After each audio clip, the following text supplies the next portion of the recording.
We are breaking down a big week of college football playoff quarterfinals. Plus, we got another guest for NFL week, week 18. Let's do it.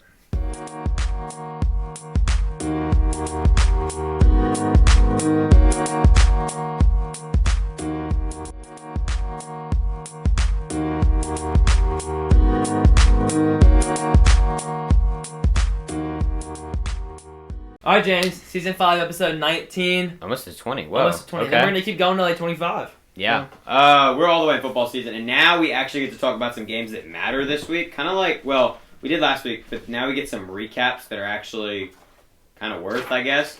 Because last week we talked about JMU and Tulane games, and that was not as fun because it was kind of just eh.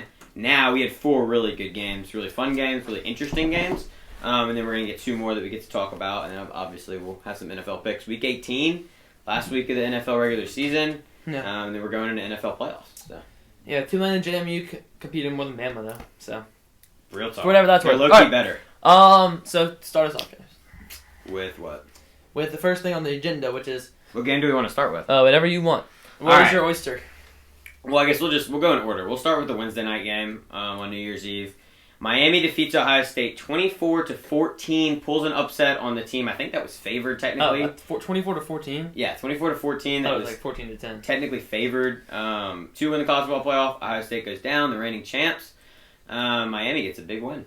Yeah, I think Miami did a really good job in this game. They had to do one thing if they were to win this game, and that was kind of like turn it into a trench battle where they could possibly win, not make it a big explosive game because you don't have an explosive offense like Julian's saying, and this Ohio State offense, if you let them take the top off, they're going to, right? So they did a good job of keeping everything in front of them, making Ohio State march the field, which they couldn't, and then just making it all about the trenches, which I'm going to talk about later with Miami, but it was big, and they were able to, obviously they're the best team down low in the country, so. I think the thing for me, I had 2 big things for Miami. I think the main thing is looking at Mario Cristobal and what he did. Like, the fact that the way he built this roster and what he's done at Miami, like, he's kind of brought the U back in a way. Like, because people... Don't tell him that.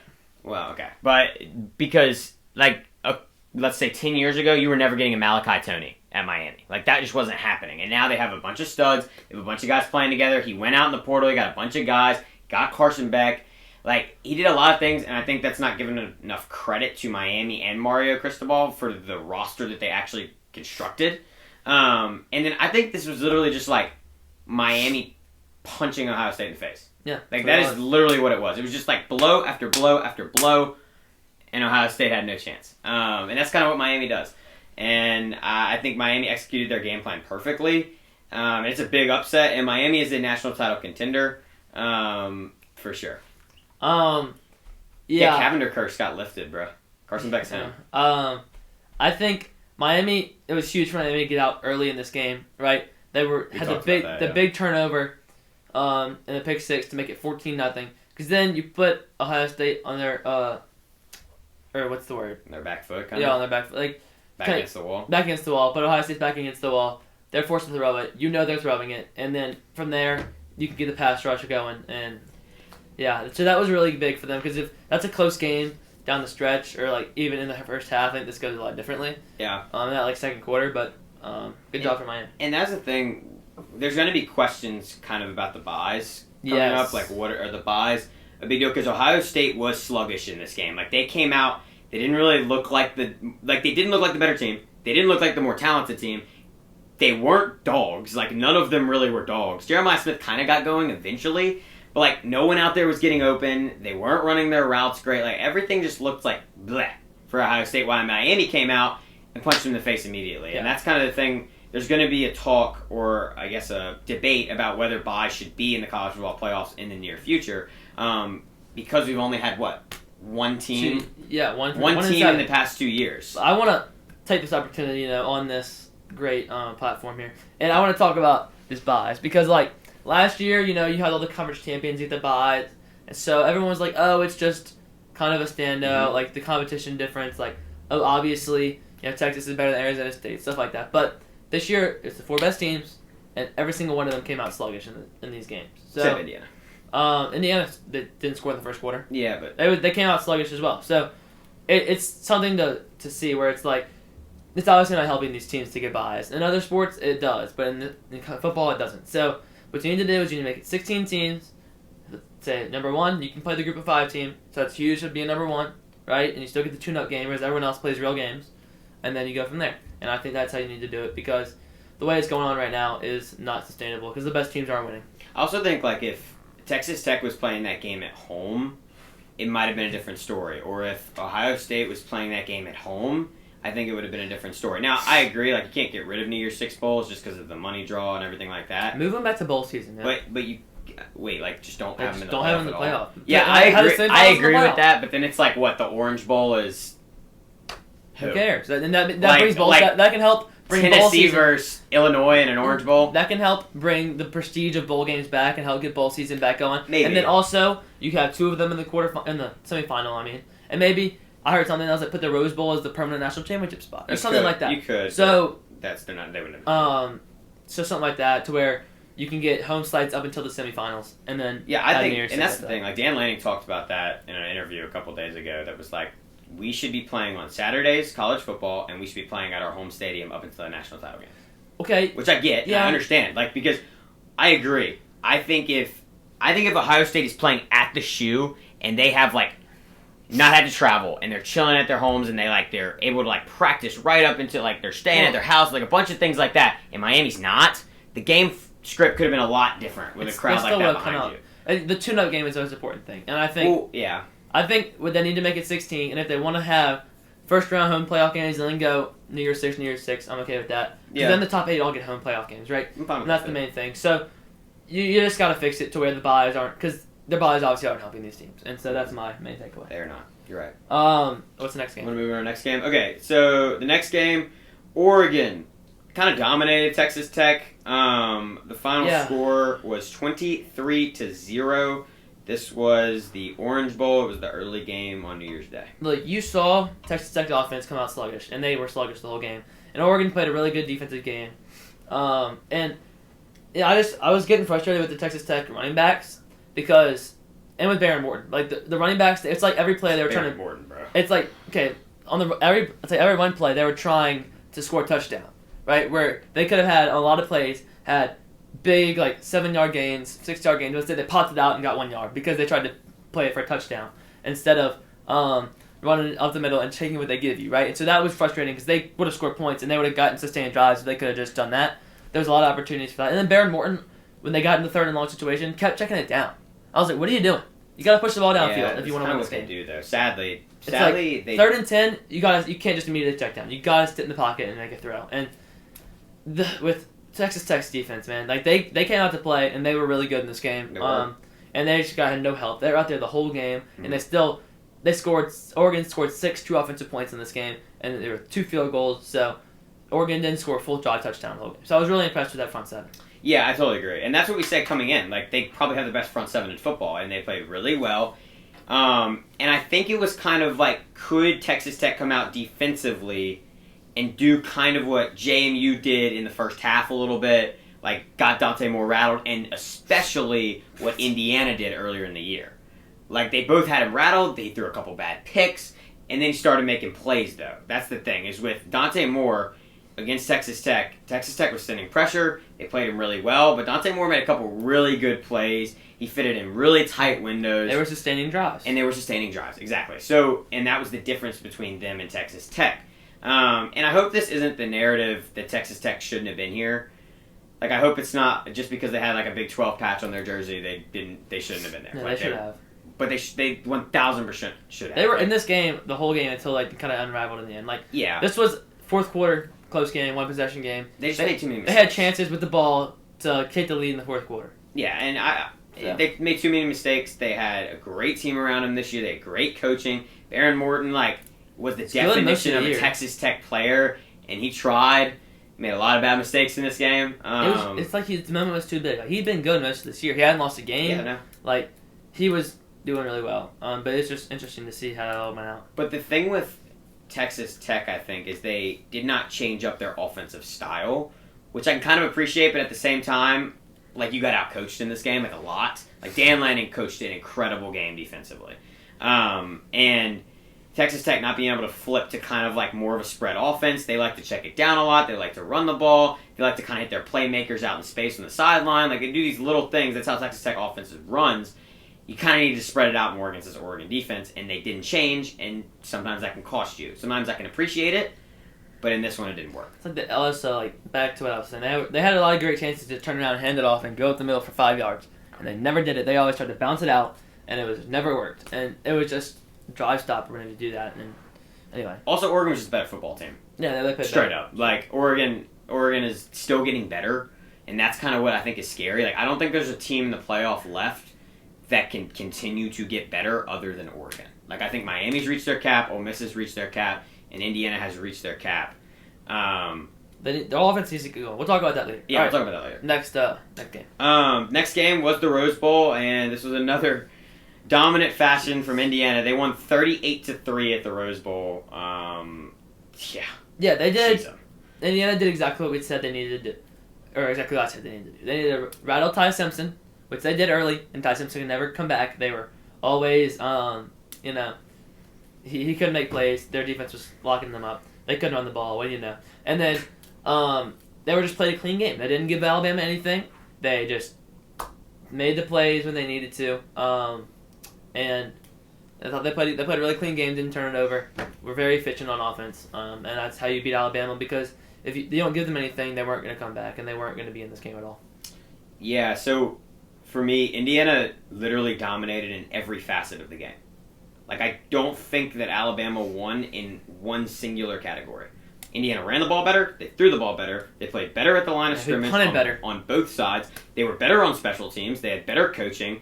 They were better secondary. Like, literally every single thing, Indiana was better. And when you look at the scores, sometimes some scores are like, hey, maybe it wasn't as bad as it looks. Like the right? Oregon Texas Tech game. Yeah, that's the thing. Like 38-3, or like it wasn't as bad as it looked. They scored some stuff. It was 1,000% as bad as it looks. Like 1,000. Like, just stop them. For Alabama fans and like Alabama people and the Alabama team, like, you have to regroup, obviously, but acknowledge that you got dominated, like, straight up. And you have to change things, and things have to be moving in a different direction next year, because it was 1,000% bad as it looks. That was a horrible game by Alabama and a great game from Indiana. Very crazy to think about how Indiana is blowing out Alabama in a Rose Bowl. I'm sure there's like a quarterback's coach opening in Michigan or something for Kalen to take. But we'll follow that as it goes. All right, next one. And this was the best game. In the Sugar Bowl in New Orleans, Ole Miss defeats Georgia, pulls another upset. The 6th seed Ole Miss, they score 39, Georgia 34. Get a big win. 2 wins in a row without Kiffin. Pretty incredible. I feel like I'm going to start with Georgia. And I think Georgia, they played a really good game, obviously, offensively. But they were, like, dominating when they were able to hand it off, right? And so I think at times they would get behind the sticks. They would make a big play on third down with Gunnar Stockton. And then they would get kind of pass happy. And they would try to pass it, and they needed to just first down, regroup, and hand it off again.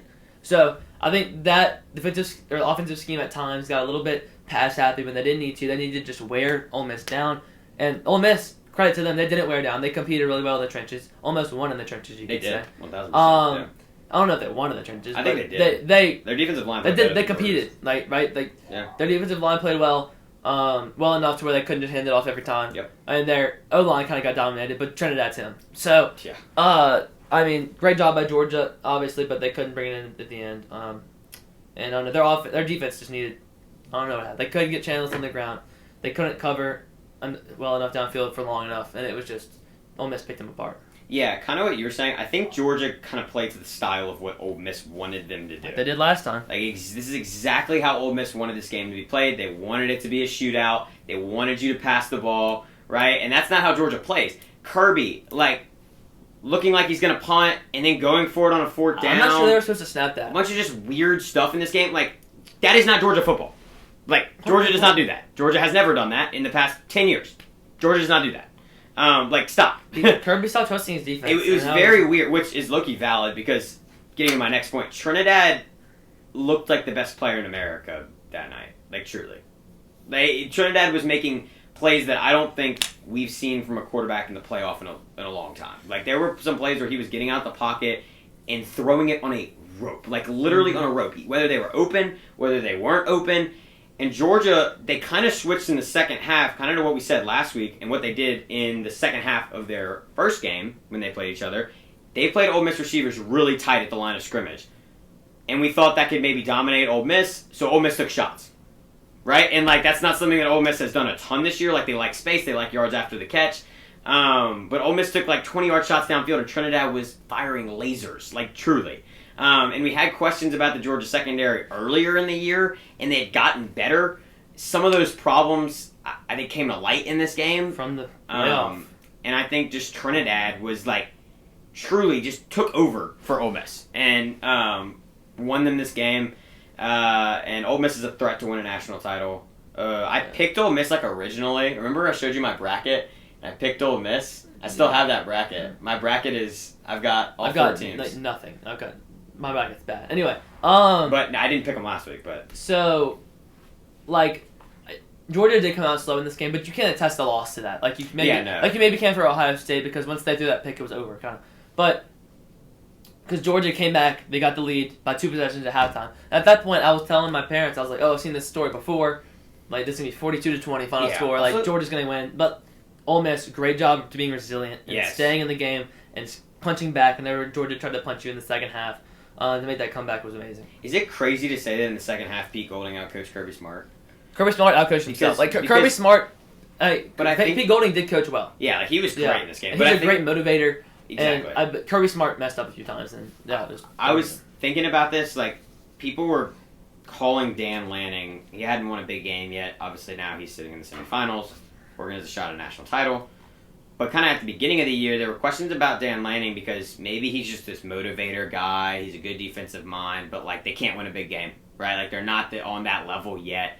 Like, could that low-key be Pete Golding? Think about it. Like, he's a motivator, incredible defensive mind. You put him with a pretty good OC, he's a pretty good coach. I think there's a reason why Ole Miss hired him so quickly, right? Like, there are people on Ole Miss and recruits in Mississippi and people around, like, the state of Mississippi and in Oxford that love Pete Golding, and now he's their guy.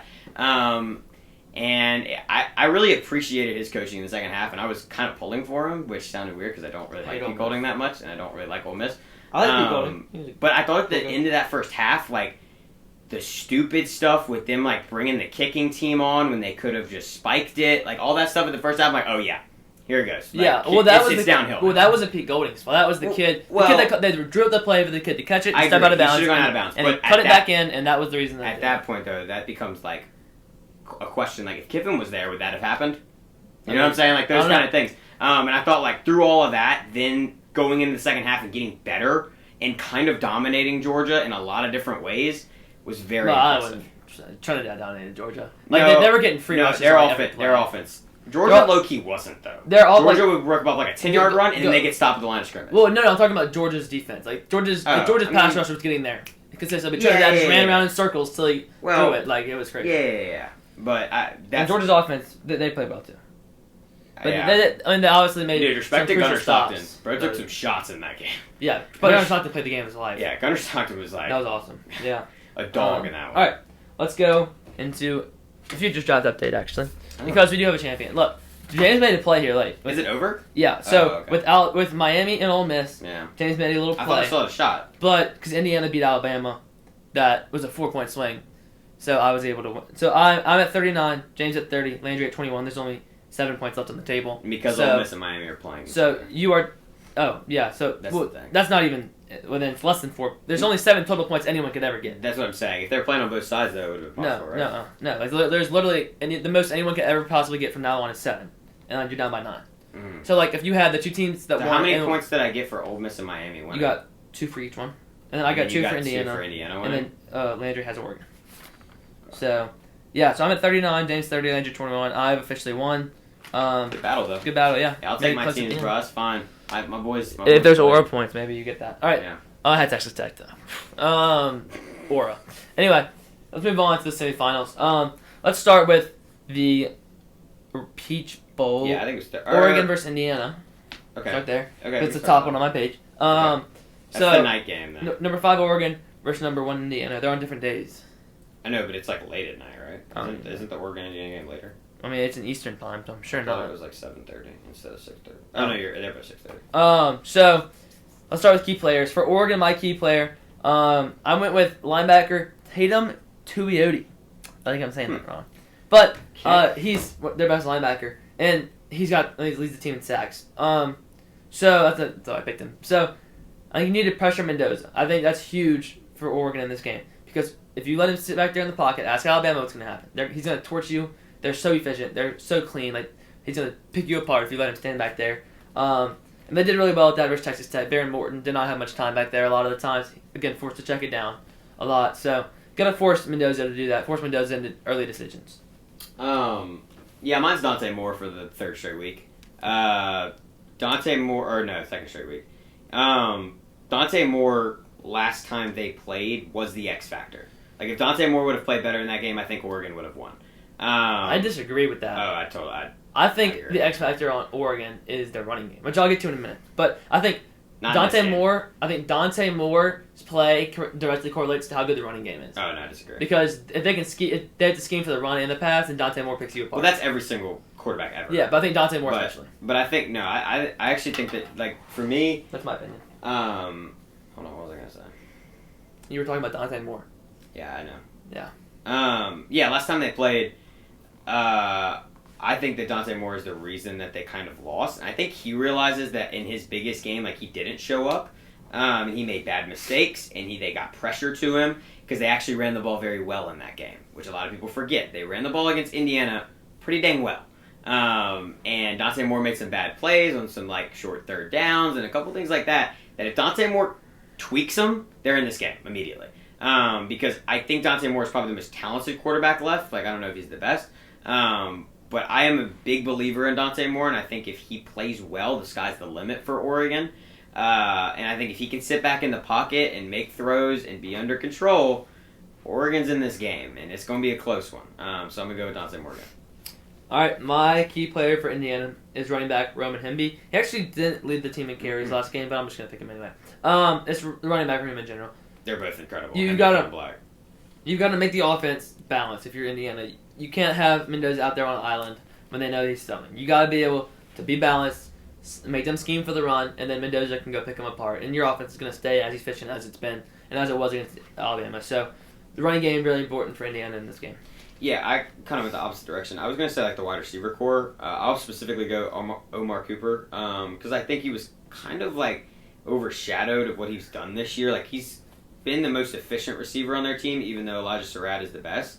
Omar Cooper's been really good. Omar Cooper's got more yards. Yeah, he does. But Elijah Surratt is Didn't he get hurt? Surratt? That's probably why. No. Oh, yeah. He did. You're right. Yeah, Surratt's the best receiver. But Omar Cooper is, like, been incredible. He obviously made the catch against Penn State. And I think the whole passing game in general for Mendoza, like, he has so many weapons that he can go to. And especially if they get the run game going, I think the passing game can explode in this one.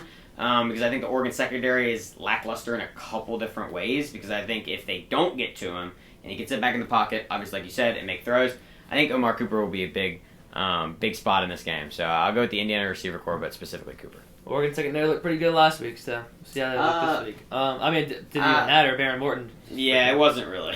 But you never. I mean, there's no reason for us to know because they were never on the screen. They look good too, but it wasn't. All right, key matchup. Mine's the Oregon pass catchers against the Indiana secondary because they got a great tight end room and some solid wide receivers as well. And just the Oregon receivers need to get open downfield. Need to make big plays after the catch. Help out Dante Moore a little bit against a great Indiana secondary. And just the secondary needs to just do what Texas Tech did, right? Make them march down the field with their play. And Texas Tech did that, and Oregon could not do it. So I think that's huge for Indiana. See what Texas Tech was doing on defense. Come try to replicate that, especially in the secondary. Keep everything in front of you. Don't let them make big plays. And that'll make life really hard on Dante Moore if he has to march down the field and pick you apart. And I don't think he'll be able to do that. So looks like he didn't do it against Texas Tech. So that's my key matchup. Hold on, I'm looking something up. I want to see if this guy's playing. Because I thought he was going to play last week, but he didn't. Let's see. Evan Stewart, who's one of the best receivers in college football, was injured at the beginning of the year. Yeah. Said he could be returning. They don't know yet. But he got ruled out like a day before the Orange Bowl, so it's possible. But my key matchup is the coaching matchup because I think we probably have the two best coaches left, Curt Cignetti and Dan Lanning. What about Pete Gold? Because looking back, they've both played each other before, and Curt Cignetti outcoached Dan Lanning in that game pretty well. You can outcoach Curt Cignetti. Yeah, you can. Okay, is Curt Cignetti the best coach in college football?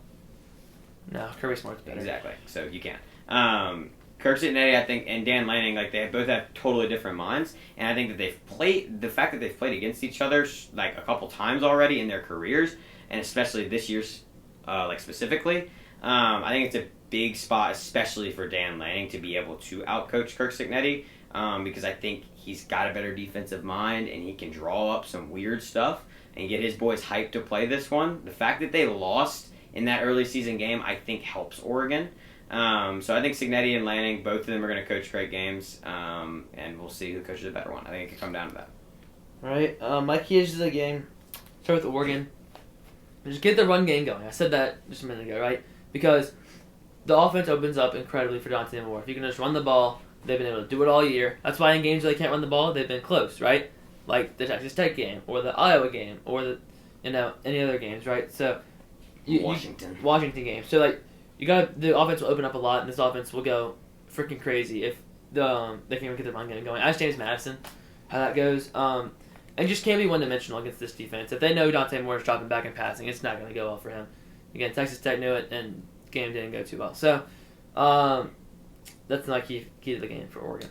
Yeah, mine is for Oregon, and I think Dan Lanning will have his boys ready to play, but it's have a chip on your shoulder, right? Like, you let Indiana beat you in your house earlier in the year, right? Like, come with a little fire. Like, Oregon, you're some dogs. You're playing on house money. Like, go show the world why you're the best team in college football, right? Like, you have some of the best skill positions in college football. You have some of the best players. Like, you can compete on the same field with Indiana any day of the week, right? Like, you're not like Alabama. You're a totally different team. Go compete. Go be dogs out there. Like, out-dog Indiana, which no one has been able to do this entire year. That's what you have to do, and that's what Dan Lanning's squad has to, like, overcome in this game, because if you can't, Indiana's going to do the same thing that they did to you last time, and they're just going to out-dominate you. They're going to out-dog you, and they're going to be a better team and win. So my key for Indiana, it's kind of like the opposite of what you just said, right? It's like, they've been so good at it, like just suppressing teams' momentum immediately and just being so clean and so efficient. So it's just don't give up momentum, right? Because Oregon will feed off that momentum, right? So you need to just stay clean. My 2 words for Indiana: clean and efficient, right? Stay clean. You don't turn the ball over. Don't give them anything. And don't give up big plays on defense. Just everything in front of you. And then just stay efficient. Like, just put pressure on Oregon constantly down the field, offensively. And they did the same thing to Bama. Bama couldn't stop them. So I think if you can stay clean and stay efficient, Oregon's not going to have any momentum to feed off of. Yeah, mine's similar. Mine's just play your game, right? Like Indiana. I said the same thing last weekend. The entire year you have dominated by playing your style of football. And it's pretty impressive. Like, they have and we've said this the entire year. I think we might have said it every week that we talk about Indiana. We say how many dogs they have on defense, truly. How many 6-year seniors, how many guys who play up to their size. Like, there's a 5'9", 150-pound cornerback who's the best corner on their team, right? And like no one can get separation on this guy. Like, that's what Indiana football is. That's what they do. Fernando Mendoza with his cool quotes he says after the game. He feels like he's in a movie. Like, that's what Indiana football is now. He's gonna win the presidential race. Like, that is Indiana football. Play your game. Be Indiana. You did it against Oregon earlier in the year. Do the exact same thing. Play your game, and you'll win this one pretty easily. I'm sorry, like, once Fernando Mendoza retires. And he's old enough to become president. He just like starts a new party, so no one knows where his stances are. The party. He just like the him party, right? Just the quarterback party. Just run for president. Who's your party? He will win immediately. Like maybe it's everyone will vote for him. That's like saying Loki like Taylor Swift. He's so likable. Like the way he talks, like put that man on the podium, bro. Should have won. Right. No? What? It's like saying any. Well, yeah, but that's like saying she'd get like no male votes. But that's like saying any big person. You know what I mean? Like, you could say like Patrick Mahomes ran for, or not. Well, yeah, because if Josh Allen running. If you name yourself in a different party, then you get in a runoff. The Rock. Yeah. Then you get in a runoff with someone, and then half the country already has your vote, and then everyone. Fernando Mendoza for president. 2056. 2044, I think is what I said. Yeah. But yeah, same thing. All right, so let's get to our picks. I'm gonna go first. I think I've seen a lot of flaws come from the Oregon side. It was the defensively in the first game. It was offensively in the second game. And so I haven't seen any flaws from Indiana nearly in weeks. So I think that's just going to be the reason that Indiana wins this game. I've got 27-17. I just don't think Oregon ever really gets going offensively. I think Moore's going to play a solid game. He's going to do all that he can, but their running game's not going to get going. They're going to make it really tough on Dante Moore, and it's going to be really difficult for them to score points. And I think 17, I think that's going to be good, but not good enough. I think Indiana, they're just going to play their game, just like you said, right? Clean and efficient, and I think that's what gets them a win in pretty simple fashion, 27-17. This was an insanely hard game for me to pick because I am all in on Oregon, and I think that Oregon can truly win a national title. They have the team to do it. I think the two best teams in college football are playing against each other right now. Like I think this is the two best teams in college football. Well, the two best teams left, I would say. Well, I think Georgia's better. Well, at this point in the year, no, I think. Well, okay, that's not the point. I believe that Indiana and Oregon are the two best teams in college football. They're playing again. It's going to be a big stage. It's at the Peach Bowl. I'm going to do it, and I'm going to take the upset because I believe in Indiana football. I truly have. This entire year I've talked up Indiana football. But I think Oregon and Dan Lanning have his boys ready to play. I think Dante Moore outplays Fernando Mendoza. I think this is the game where he cements himself as the number 1 overall pick. I think Dante Moore, I'm a big believer in him. At the beginning of the year, I don't think I even put Oregon in my playoff. Like, I was not big on Oregon. I didn't like their roster coming into the year. I didn't think they had enough of a running game. Evan Stewart going out scared me. Yeah, 5 running backs. There were so many different things that, like, I was nervous about with Oregon football, and now I think they're here, and I think they can win a national title. I'm going 34-32. Oregon Ducks in a shootout and a Peach Bowl for the ages. We'll see what happens. It could be the total opposite way. It could be Indiana beats them 17-3, right? Yeah, it's just the Oregon I think it's a shootout, and I think Dante Moore plays really well. The Oregon offense needs to see a change at the end. From what they did last week. Like, it needs to look more like the James Madison game. If they want a chance. All right. Number 10 Miami versus number 6 Ole Miss. The fact that one of these teams is going to make the national championship game is insane. Like, this should be at least one of Georgia and Ohio State in this game, like 10 times out of 10. But it's not. So my key player for Miami is quarterback Carson Beck. And look, the offense runs through him, and this offense has really struggled. They scored 17 offensive points last game. They scored 10 in the first game. So look, I need to see more out of this offense, and that starts with Carson Beck and that ends with Carson Beck. And the run game is obviously important as well, but the whole thing runs through Carson Beck. He needs to be the leader. He needs to be that senior that he is, and he needs to go out there and make plays. Yeah, I'm going to go to the running game because this guy has been one of the best players in the college football playoff for the first two games. I'm going with Mark Fletcher. Like, we talked about it last week. This guy lives and breathes Miami football, and he loves Miami, and he's a pretty incredible player. Not a lot of people knew his name even coming into the playoff if you didn't watch Miami. But Mark Fletcher is a dog, and if they get the run game going, like if they kind of do what Georgia should have done, they can pull an upset. I don't know if it's technically an upset, but technically with the seeding. Oh, Miami's favored. Really? But it's like 3, -3. Interesting. Okay. A lot of money's going on Miami right now. That's going to change. Yeah, that's kind of wild. But yeah, I think if they get the run game going and they did what Georgia should have done last week against Ole Miss, it's very possible Miami wins this game. Yeah, this is it's kind of a coin. It's very coin flip. Kind of it is. All right, my key player. The only reason I kind of didn't pick the running back for Miami is because I picked Kawan Lacey for Ole Miss. It just takes the pressure off Dad Chambliss. Not like he needs the pressure off of him. He's him, but like it helps, right? Kawan Lacey, if you can get the run game going. But the big thing here is if you get the run game going, that pass rush from Mesidor and Bain, it's going to have to slow down. It's going to have to stay in their lane, right? Because if you let them just come out hot around the edge, they're going to get there. Because they can only do that if you know they're passing, and they can't run the ball. So if you can run the ball, you keep them honest in their pass rush lanes, and that's going to be a lot harder for them to get to Trinidad. So that's the big thing here for Kawan Lacey. Yeah, mine's the other way around. I'm going with Trinidad because but he's so good. Like, this is the thing. He's the only player I think left in college football that can truly take over a game. Like, I don't think Carson Beck can't take over a game and win it for Miami. No, Carson Beck can't man. That's what I'm saying. Anymore. But like, it's the same thing like Dante Moore can't. He needs a running game or he needs a defense. He needs one of the two, right? Mendoza, he literally cannot do it all on his own, right? Like Mendoza just isn't. That's the thing. Like, dynamic enough. It's totally different. Trinidad can win this game for Ole Miss straight up.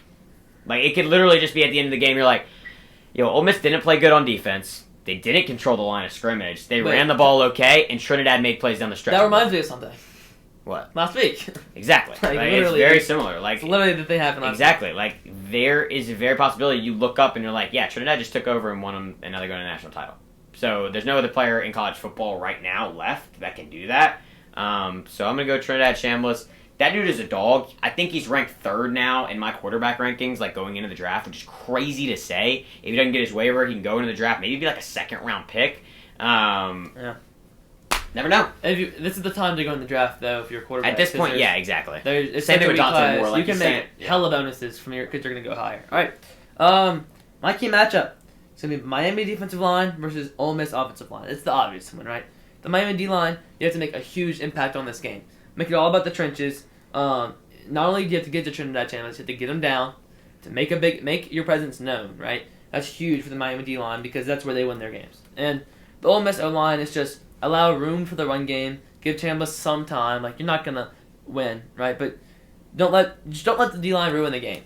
Is basically what I said. Like, because if they ruin the game, it's going to be a problem. If they ruin your offense, it's going to be a problem. So just keep them in check a little bit to where Trinidad can go make some plays. Yeah, mine's very similar. Mine is Miami defensive line, specifically Mesidor and Ruben Bain, versus Trinidad Chambliss. And I know this feels like kind of glazed, but like what I saw last week is actually insane. Like I'm being so for real. I don't know if or not last week, a couple days ago. I don't know if I've seen a quarterback take over a game like that. Like truly, I'm trying to rack my brain. Last time in the playoff, a quarterback has taken over. Like, obviously, you can think of, like, Burrow, yeah. Obviously. But Burrow had the best team of all time, and he was the best quarterback of all time. So it's like... 9? All right, bro. But, yeah, so I think it's similar kind of to what you were saying. Like, in the Georgia game, they got pressure to Trinidad, but Trinidad would make a play. Like, can Ruben Bain go get him outside of the pocket? Can Mesidor go get him? Or can he take him down, make him stay in the pocket, right? Just close off some of the lanes, make him feel kind of trapped, make him go straight instead of this way. Right? Yeah. And I think that's a big thing for Miami and what they've done all year, right? They could do it, like 1,000%. And I think Ruben Bain and Mesidor are the two best defensive ends maybe in college football, which is crazy when they're on the same team. Wait, who's the other guy? Ruben Bain by far. It's not even close. Like, he's the best. Who's the other guy the Texas Tech guy? Bailey is also. Bailey's really good, too. That's a good point. He's going to go. It's probably the top 3. It's probably, like, those are probably the top 3. Like, I want the Saints to get Bailey or Ruben Bain. Dude, Ruben Bain, bro. We can't get it now if we win, Ruben Bain will probably go earlier, but I could see Bailey fall. There's a lot of good edge rushers. No, I think Bailey will fall. I think there's another one that's also up there, so if they can all fall. I'm trying to think, like, is technically, what's his name? The dude for Clemson who still was a dog. Oh, yeah. TJ Williams. TJ Parker's is he a linebacker? Williams. No, that's Antonio Williams. He's a receiver. Oh, okay, Parker. I think it is TJ Parker. Yeah. He's a defensive tackle more. I thought he was a linebacker. I don't know. They got a ton of good players. They have 2 guys on that team. Yeah. 2 really good defensive players. I don't remember. I think TJ Parker's one and the other one. Yeah, I don't know. But that's the thing with Trinidad. Like, if he gets outside the pocket and he's going to his right hand and he sees guys upfield, like, he's going to make a play. He's done it all year, and he did it a couple games ago. Or did it in last game. So, that's the thing. Make him go this way, not that way. All right. Keys to the game for Miami. Do what you did against Ohio State and drag them into a dogfight, right? That starts in the trenches, and that ends in the trenches, right?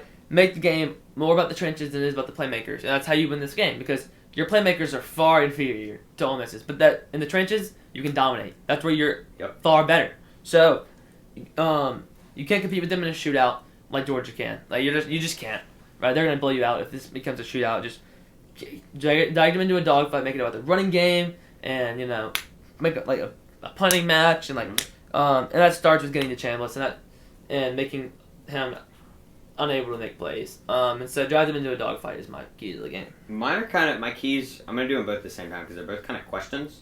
Because I really don't know how it's gonna play out because both teams have totally different styles of how they play. Whoever gets the way they want. Exactly. So like Miami, for an example, can you turn this game into legit a mud fight? Like, which is crazy to say, but like they want this game to be 6-3, 10-3, 7-3. Like that's the game they want to play, right? Yeah. And they want Ole Miss 3 already. Ole Miss wants a track meet. Like Ole Miss literally wants to just like, we got more playmakers, we can score more on offense. Like let's go, like let's play. And it's just exactly like you said. It kind of depends on whose style works and whose style takes over the game. Because Miami against Ohio State, their style dominated. Ole Miss against Georgia, they dominated. Like, so now you're taking Ole Miss Georgia game is like Georgia could have won either way. Well, now you're in a better spot to where Miami can't win a shootout. You're right. Like Like, Georgia has more playmakers. Georgia has a lot more playmakers. Georgia was like, oh, we can beat you in a shootout too. Exactly. Exactly. And they did. And they didn't. They did it once. Yeah. But that's the thing. Now you're going. It's exactly like who's going to do it. It just depends on how both teams coaching wise too. Like if they come to play, and if they don't like mess with their stuff, like just play your game. So. Yeah, my key to the game for Ole Miss is compete in the trenches. You don't have to win. Mm-hmm. You didn't win in the trenches against Georgia, I don't think, but you competed really well. Yeah. You don't even have to compete that well. Just like I said, just like you did against Georgia, just don't let the inside cost you the game.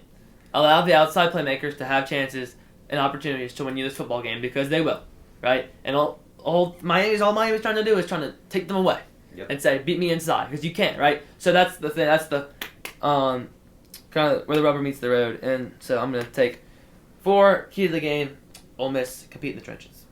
All right. What's your pick? This is another one that I really thought about because I've been high on both these teams this year. And I truly coming into the playoffs thought Ole Miss could win a national title. Now I didn't think they would actually be here in reality. I thought it was possible. I didn't think it was actually going to happen.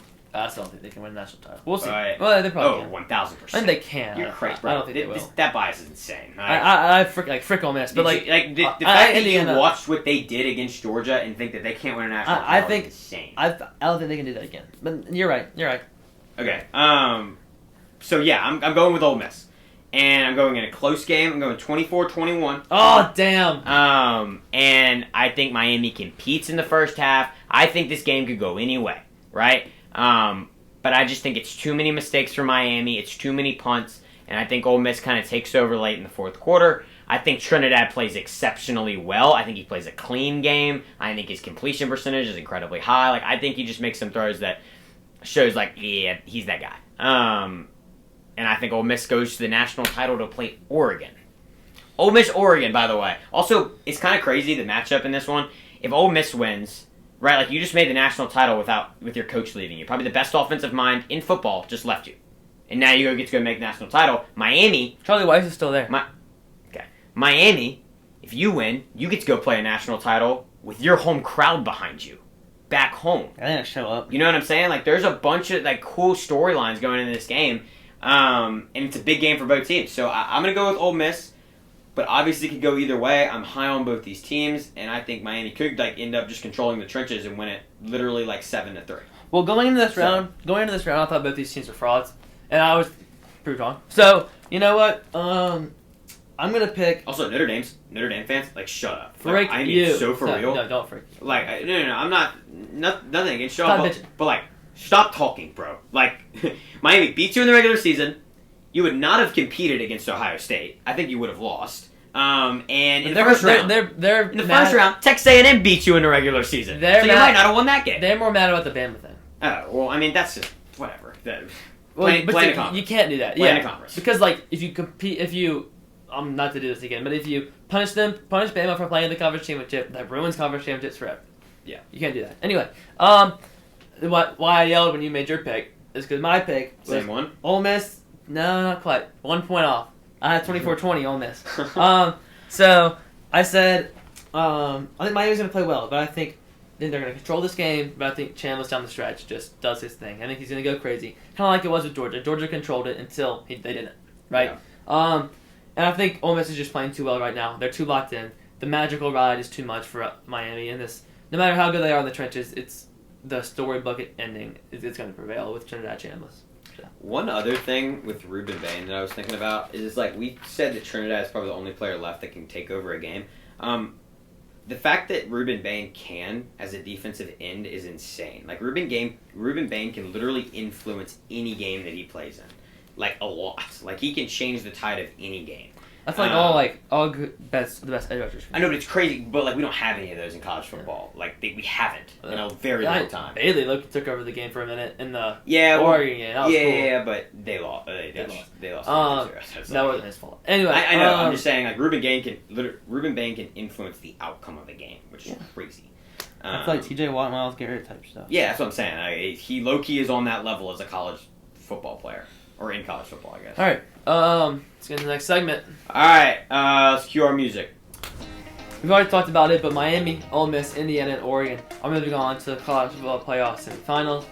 In the NFL last week, the Texans beat the Chargers. The Browns upset the Steelers, which brings up a big game this week. Tampa Bay and Carolina both lose because the NFC South is a mess.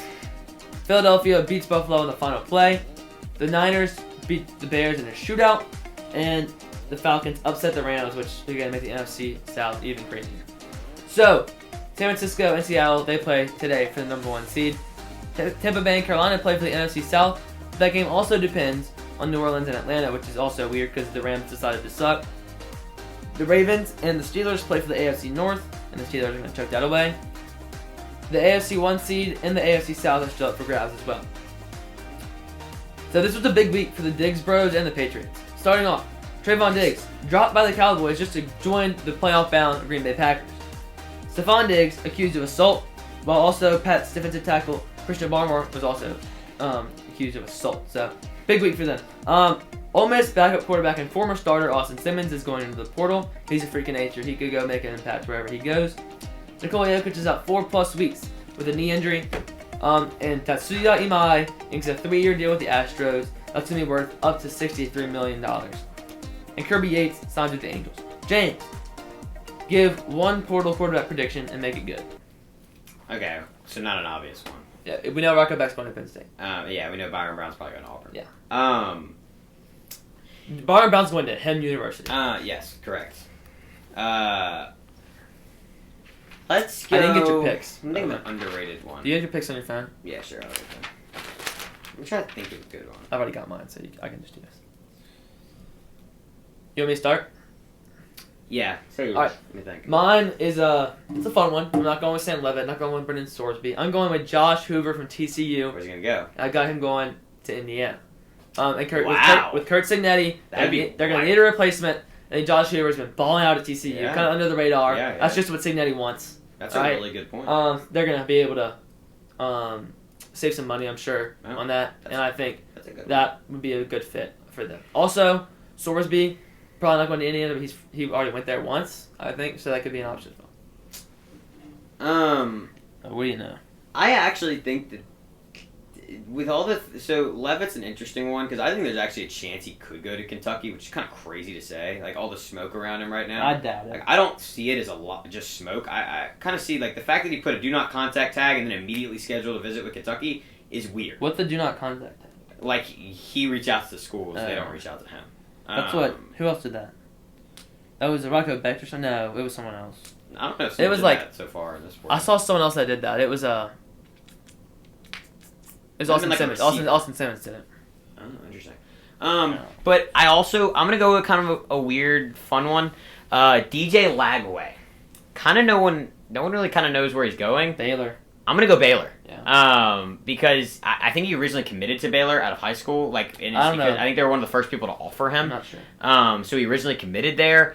I think he likes Dave Aranda. I think Baylor could put him kind of back on the map because he could win in the Big 12. Like, that would be a really good spot. They've had a really underrated defense the past couple years. So DJ Lagway to Baylor, and I think Sam Levitt, there's a very good shot at him going to Kentucky. I think that's very possible. And then Byron Brown to Auburn is going to be probably the biggest move in the portal, by far. Because Byron Brown could go win a Heisman. Hold up, James, you might have a chance to beat me here. Hold up. Did I pick a lot of different games? A ton. Really? Yeah. Interesting. Well, you picked the Raiders, which is not good. We'll talk about that in a minute. Yeah, no, I picked some weird ones. I think some weird stuff could happen. Well, you got to pick weird ones if you want to win. Well, I wasn't really thinking like that. I was just kind of picking them. All right. Week 18 is such a weird week. So you don't know. So you were down by 11. So it's 133 to 122. All right. No, I don't have a shot. We have 1, 2, 3, 4, 5, 6, 7, 8, 9 differences. So. GG's. Good year, bro. GG's. No, I'm not shaking your hand, bro. Brady, come on in. Let's go. Yeah, it's your turn. Get in the game, kid. Oh, that felt good. All right, let's go. Hey, yo. What? Well, got left hanging for a while there. Hey, it's a good year though, James. I expect to take a nice little lead at the end here as well. But James made a couple picks last week that worked out well for him. He kind of handled Browns, baby. He handled me pretty well last week, so he's down to 133 to 122. Both of us picking great percentages, by the way. Yeah. So James could get within 2, which would make it really interesting. Yeah. That's kind of what I did 2 years ago. I got it really close, but then I never really had a chance. Yeah. All right, Brady, you're here as well. Our top 3 currently: Miles at number 1, Michael at number 2, and Bruce at number 3. Michael put up a performance, bro. That was crazy. Give Michael more credit. Brady, you need 14 out of 16, and you win the trophy. There is no more just taking the lead. You are the last person left. You have the most picks, which gives you the biggest advantage over Miles, because Miles had 13 for 15. It's also a weird week, though. So most people have only had... Oh, risky. So most people have only been allowed to get 1 wrong, but you can get 2 wrong here. And so, big week for you in your life. Yeah. Dude, we gotta start inspecting the trophy with our winners. Edging in. Jacob, Duval. Yeah. And then whoever. Miles. Jacob with an asterisk. No, you lost. With an asterisk. The rules were the rules. Were they flawed rules? Absolutely. Yeah, but the rules were the rules. Flawed in our first season. But I think he went 13 for 16 anyway. Yeah, no, he still did great. He still did insane. I don't know what. You got 8 for 12, big dog. You were not him. Okay. That's pretty good, though. It's not bad. Yeah. So, see if you can beat Miles and take home the trophy. Last week, final chance. So, we're gonna play this by year here. Let's start with the NFC South Championship with an asterisk. A real asterisk by it. Carolina, Tampa Bay. James, tell us who you got. So it's actually possible that if Carolina loses, they can still win the division. By the way, because the Falcons won last week. God. So if the Falcons win this week, Carolina can still win with a top 3-way tiebreaker. If the Falcons win, it's just the Panthers win the division. Yeah, pretty much. But the Panthers play first. The Panthers play first. Though. Yeah, they play the So I'm gonna go with the Panthers though. I think they seal it this week. I think they beat the Bucks twice in the last 3 weeks. I think the Panthers right now are a better football team than the Bucks. The Bucks have showed me nothing. The Panthers have showed me at least some glimmers, a couple things. The Bucks have literally showed nothing. So I will go with the Panthers in a really close game. I think at this point in the season, in the big moments, the teams that have been there show up. And I'm going to say that again in a few minutes. All right? But I think Tampa Bay Bucks, they've been there. They got the veteran guys. They know how to deal with this. Baker Mayfield is a master motivator. Todd Bowles is a great motivator as well. They're going to have their team ready to play. They're going to be willing to run through a brick wall to win this game, and they're going to do it. I think they win it. Even whether it brings them the division or not, they win this game, I think. And spoiler alert, I think they win the division. Brady. Yeah, I got the Bucks too. I don't know. I feel like the Bucks are the 4th highest, or have the 4th highest blitz rate in the NFL at 33%. The Panthers. What are you laughing at? I knew they blitz. I didn't know it was that high. I knew they blitz. I didn't know it was that much. The Panthers have the 4th worst offense against the blitz, and I think I don't know. I feel like Bryce Young can't see over the blitz. Yeah, don't disrespect my boy, bro. Bryce Young has 1 or 2 interceptions, and that kind of decides the game. Okay, all right. Brady, you might need to take my spot as a host on this podcast. Maybe. All right. Seattle, San Francisco, the last game today. James, we all know who you're picking. Just get out the way. Yeah, I'm going with San Francisco because San Francisco is the Super Bowl favorite for me right now. They have looked like the best team in football over the past 6 weeks, and they don't have anybody healthy still. There's still so many people who are injured. Fred Warner's got a shot to come back if they make the NFC title game. There's a bunch of things that San Francisco's playing with house money, and Brock Purdy looks like a top 5 quarterback. They look good, and I think because they have been in big moments before, like you said, I think they've been in more big moments than the Seahawks, so I'll go with the Niners. This game was torn for me. I was torn. Because, if the 49ers are the best team in the last few weeks, Seahawks are, second. Yeah. So it's these teams are both super hot. These teams are both super amazing. I'm done dogging the 49ers. They've had a great year. Took a while. It took me half to week 18, bro. No. You picked against them 2 weeks ago. Who they played? The Rams? No, didn't they? Yeah, they played the Rams. You picked against them, right? Because the Rams were I thought the Rams were the best team in football. I think I said, I really think the 49ers they are, right?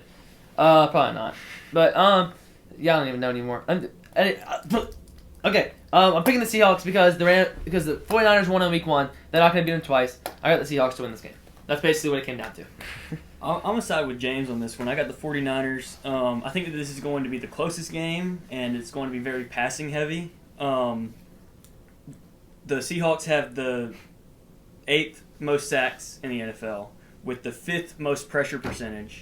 However, the 49ers. Well, that's Kyle Shanahan's part of it. scheme that ball to George Kittle immediately. Stop disrespecting. Snap your finger, it'll be out.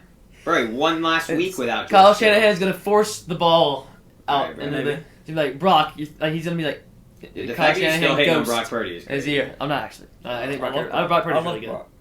However, with the Seahawks defensive line being so great, I still think that the 49ers are hot right now. Last week, week 17, their offensive line was second in PFF. And I do think, I know we're not really the betting kind here, but... That's over 21. I think that CMC has a good game. 22% of the passes against the Seahawks are given to by running backs. Oh, yeah. Okay. I think CMC has a great game, and I think that's kind of how they win this game. All right. We're not going to talk about some of these. Browns, Bengals. Me and Brady picked the Bengals. James picked the Browns. I don't really know why. You want to explain for a second? Picked them last week and it worked, so I'm going to do the same thing. All right. They're pretty hot. Joe Burrow. Joe Burrow. Joe Burrow. Okay. Joe Burrow's fine. Let's talk about this one. New Orleans, Atlanta. Because this actually affects playoffs. Yeah, it actually matters. So it's crazy. I'm going to start. I think the Shuck and the boys are too hot right now. I know Atlanta's playing well, but I think New Orleans goes in there. It's a rivalry game. They're going to be feeling themselves like they've been feeling themselves for the last month and a half. I think New Orleans goes in there, makes a statement win. Like, a 2-possession win. James? Yeah, I went with the Falcons, sadly. I really wanted to pick the Saints, but the injuries are piling up at this point. They're holding guys out. Is Tyler Shuck hurt? Like, all these different kind of things. Like, he's going to have no Olave this week with the blood clots. Get well soon, by the way. Be good by September. Yeah, he'll be all right. But their receiver core is, like, I think the best one is Dante Pettis in this game. Kevin Austin. Perfect. I've already said that. That'll be the receiving core. Kamara, I believe, is questionable still. You'll have no Devin Neal. You'll have no Kendre Miller. You'll have Audric Estime, though, in the backfield. So the offense, I think, could struggle a little bit. I think Shuck could still make plays, obviously. I just think the Falcons, with most of their guys playing on offense, is going to help them. So I'll go with the Falcons. I said this before, but I think in the NFL, the wide receiver talent gap is so small to where if you can put Kevin Austin and Drake London? No, I think that's obviously going to make a difference. But, like, if you put any NFL receiver that's out there, can run a great route, can make a great play, can make a great catch, and can catch everything. So as long as he can be schemed open. So, like, at the end of the day, I think... Kellen Moore's going to coach a really good game. I think the receivers that are out there don't matter as much as the quarterback and the coaching. That's just my opinion. I think it's right. You go ahead. I mean, I'm taking the Saints on this one. I do think that it's a little bit of a closer game. Alontae Taylor has been targeted more than any other slot corner in the NFL. I love him too. And I think that Drake London has a game. However, what's his name? Shuck. Tyler Shuck. They're gonna shuck the Falcons. Get shucked tonight, bro. He's got three straight games with 250 passing yards or more with no interceptions. It's pretty incredible. Which is tied for the most in NFL history. With who? Herbert and someone rookie? else. Like for a rookie? Yeah, for a rookie. I think it's for a rookie. Yeah, for a rookie. Yeah. And I think that the Saints pull one out in a close one. Okay. All right, let's go through a couple here. Phillies without their starters. They're playing the Commanders. Y'all both went with Philly. I went with the Commanders because they have their starters in. No Jaden. Yeah, who cares? Who are the Eagles starting? Tanner McKee. Yeah, okay. Is Mariota playing? Loki might play better than Mariota. Yeah, Mariota's better. All right. And they got Zeke Bigsby in the backfield. Yeah, okay. Colts and Texans. We all went Texans there. Pretty easy. They're all playing their starters. Cowboys, Giants. We both went with the Cowboys. He went with his Giants, even though they're not playing. I think that's closer than you. Yeah, I think that game's going to be very close. No, it's just like no one cares. Like Jackson Dart might go dominate this game. Yeah, I think he will. This might be like week 18. Like, yo, I want to go play. Like, Dak might drop 50. Dak might drop 50. I agree with that. I think that the Cowboys just outscore them. And then Green Bay, Minnesota. We all went with Minnesota there. Green Bay's without their starters in this one. Who's there? Clayton Tune. He can have himself a game. We all went with Jacksonville over Tennessee. We all went with the Rams over Arizona. They're still playing their starters. Chargers versus Broncos. Chargers not playing their starters.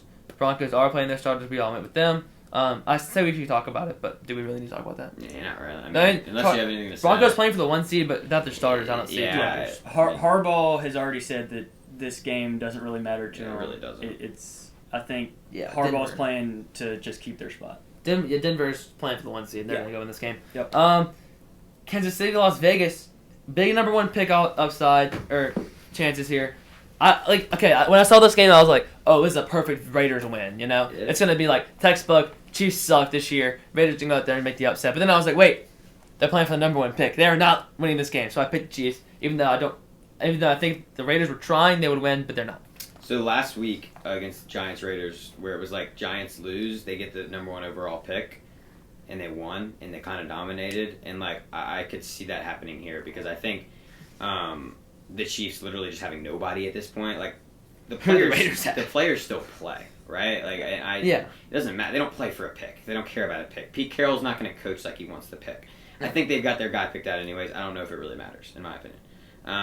They could drop to like 4. No, they had to 4. There's a ton of 3-win teams. I thought it was just top 3. They have 2. I don't know what the tiebreaker situation is, but there's like I think them have 2 wins, then there's 4 3-win teams. I think 3 or 4. So there's chances to drop. I don't know the tiebreakers. So I mean, this has happened before where teams have won and cooked their first overall pick chances, and I think it happens again this year. I'm gonna go with the Raiders in a gross game that I won't watch. Didn't the Texans lose Bryce Young because of that?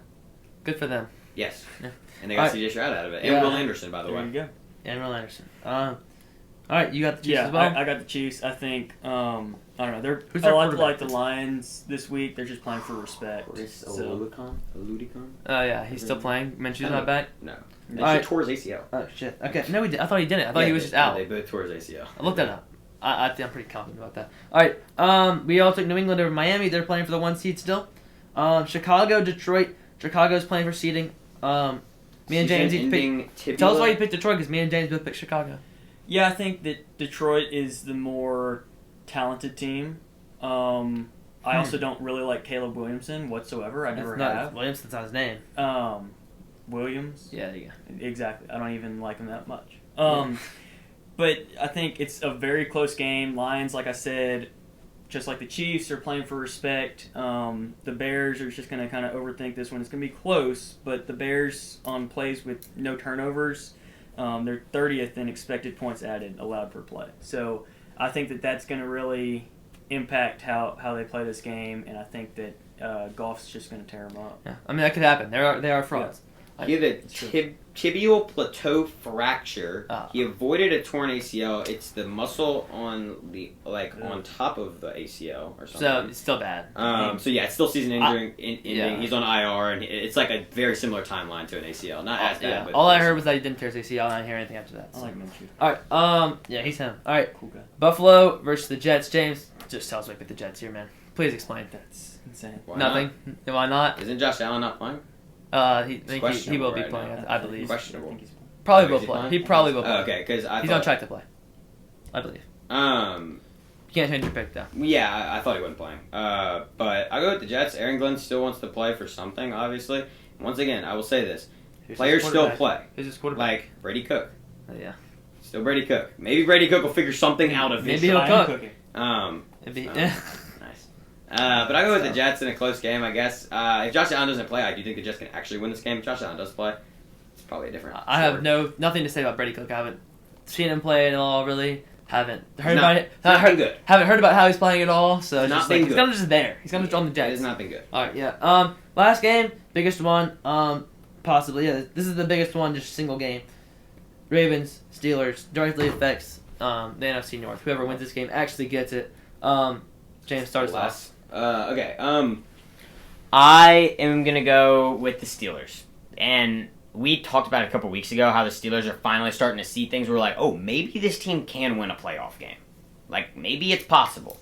They've got some explosive players. Kenneth Gainwell has been incredible. Like, they have some guys who have been really good. So I would go with the Steelers because I think the Ravens have just, like, not looked good. Like, I'm going to be totally honest. The Ravens just look bad this year. They have not been good at all. Week. Lamar Jackson. They did look good. Who they play last week? Packers. They won by like 20 because Derrick Henry. Yeah, it was the Tyler Huntley versus Malik Willis Bowl. I forgot about that. Week before with no Lamar, they got destroyed by the Patriots. And I think against a better team this week, I think the Steelers might be better than the Packers. I think they get dominated. I'm gonna go with the Steelers. I planned like 2 weeks ago I would pick the Steelers, but then I realized I saw the thing. It was like the players that have been here and the players that are veterans and that are seasoned in this moment, like. The Baltimore Ravens have been here more than the Steelers have, I think. Aaron Rodgers can't do it all by himself. He's also 100 years old. And I think the Ravens, are just going to control this game. Lamar's going to be back. They're going to, I think he's going to play well enough. And I think the Ravens just squeak out a win here. And then last week kind of threw me over the edge for this game because, like, how good the Ravens looked running the football. Like, if they can just turn around and do that again. And just the Steelers looked so depressing last week against the Browns. Losing to the Browns when you have a chance to win the division is insane. So I think the Ravens are going to capitalize. And the Steelers' chance to win the division was last week. This is the Ravens' time to capitalize. Yeah, I'm going to agree with you on that one. I got the Ravens. I think that the Steelers' offense is limited. No DK. They also have the 6th worst yard differential in the NFL. However, they do have the 3rd most takeaways. And Harbaugh said that their goal is to win the turnover battle. That they all isn't that always the goal? Yeah, well, sure. Well, but he says that Loki every week. This is true. But I think that it's going to be really tough for them to do this week. I think it's a very close game. I think the Ravens squeak it out if they can win that turnover battle. The Ravens with Harbaugh are 4-11 when they don't win the turnover battle against the Steelers. Like when they lose the turnover battle, like just don't win. When they lose the turnover battle, they are 4-11. Okay. So that doesn't count ties? That's against the Steelers. Yeah, against the Steelers. Yeah. All right. Well, that'd be a really probably very boring game. Yeah. Yeah. If it's not a boring game, that's bad for the Steelers. That means they're getting fricked on. Yeah. All right, Dog of the Week. Dog of the Week. I'll start. This might be the first time on this channel that I have picked 2 straight defensive players for Dog of the Week. Picked Ruben Bain last week. This week I'm going with the Oregon corner, Brandon Finney Jr. When I was watching this game, I was like, yeah, this guy's my Dog of the Week. Like, from the start. I almost wrote it down right when the game ended. Did you pick? Brandon Finney Jr. For? Oregon corner. He's a freshman. True freshman. Yeah, please Sorry. Tell them about my Dog of the Week. Yeah. Sorry. He had 6 tackles, a fumble recovery, and 2 interceptions in the 23-0 win over number 4 Texas Tech. He was the best corner as a true freshman of a secondary that led up only 137 passing yards and 0 points to number 4 Texas Tech. I'll say number 4 again, emphasizing. And by the way, he's a true freshman, and he's just always in the right place at the right time in this game, and that's why he's my Dog of the Week. Yeah, he was a dog. We talked about him a lot on the podcast. And I'm going to give him his flowers. Bottom round. Trinidad Chambliss. Yeah. For Ole Miss. Was by far the biggest dog this week, and it's low-key not close. Yeah. He was 30 for 46, but he threw for 360 yards against a Georgia defense. And 2 touchdowns.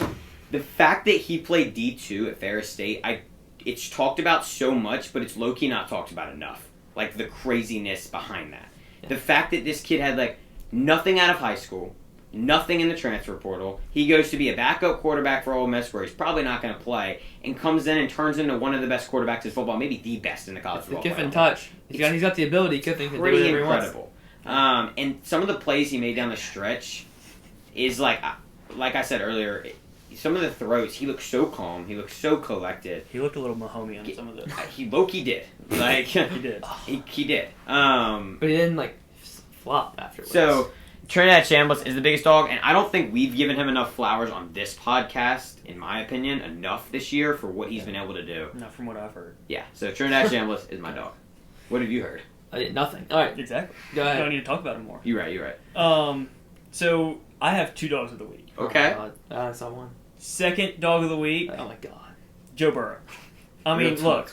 Dude is having fun again. The world is healing. When you can make that face... You get right closer. Bring closer. That face right there. When you can make that face and women are still all over you on TikTok, I mean, come on. Can you not be a dog of the week? That dude's a dog of the week every week. That's a good point. But then my real first place dog of the week is Kurt Signetti. Great pick. The one-liner king. Bro's a dog. Bro's actually him. He's terrifying. Dude, yeah.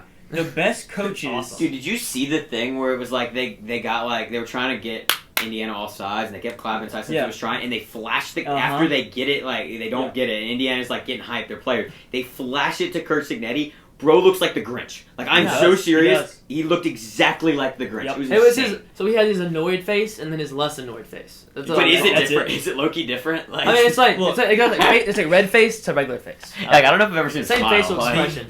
You see a smile when he wins. That's it. In any sport, are the coaches that stay the same no matter who they're playing, no matter what's going on. And that's Kurt Signetti. He's absolutely terrifying to me. Yeah. As an LSU fan and an Ole Miss fan, those don't really go together. That is crazy. Notre Dame, I know that you just kind of dogged on me, but he's terrifying. All right. Yeah.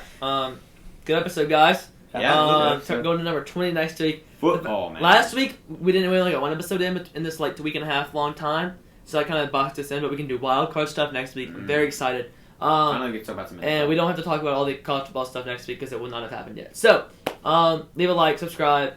Let us know what you think in the comments about this episode, about how we can get better always. And we will see y'all in the next one. Peace.